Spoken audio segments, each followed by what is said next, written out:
78వ స్వాతంత్ర దినోత్సవ శుభాకాంక్షలు. చిన్నప్పుడు ఆగస్టు 15 వస్తుంది అంటే అదో సంబరం. నిజానికి ఆగస్టు 15 సార్థకత కూడా మనకప్పుడు తెలియదు.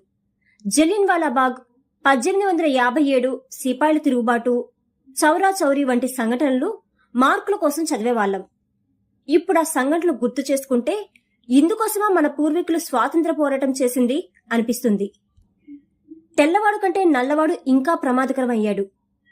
రాజకీయ నాయకుల రూపంలో, కాంట్రాక్టర్ల రూపంలో, కార్పొరేట్ విద్యా వైద్యశాలల రూపంలో ప్రజల్ని లూటీ చేస్తున్నారు. దేశంలోని సంపద మొత్తం పిడికెడు వ్యక్తుల చేతుల్లోకి పోయింది అంటే ఏం జరుగుతుందో అర్థమైపోతుంది. మనకంటే ఆలస్యంగా స్వాతంత్ర్యం తెచ్చుకున్న చాలా దేశాలు వృద్ధి రేట్లో ముందుకెళ్లిపోతున్నాయి. అడుగడుగున అవినీతి రాజ్యం ఏలడంతో జనం జీవితాలు కుదేలైపోతున్నాయి.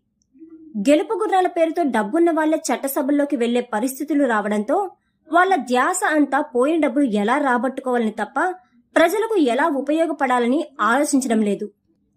జనం విజ్ఞప్తులు తీసుకుని వస్తే నోటు తీసుకునే కదా ఓటు వేశావు అన్న నిర్లక్ష్యం చూపులు జనంపై వాలుతున్నాయి. దేశం వేగంతో ముందుకెళ్తుందని అనిపిస్తున్నా బడుగు జీవితాల్లో మార్పు ఏమీ లేదు. ఈ వ్యవస్థ మారాలి. సంపద పంపిణీ జరగాలి. డాక్టర్ బాబాసాహెబ్ అంబేద్కర్ ఆశించినట్టు ఆకాశం కింద ఉండే సంపద అందరికీ చెందాలి. పరిశ్రమల్లో బడుగుల వాటా పెరగాలి. పూజ్య బాపూజీ కన్న కలలు సార్థకం కావాలి. మాతృభాషలోనే విద్యాబోధన జరగాలి.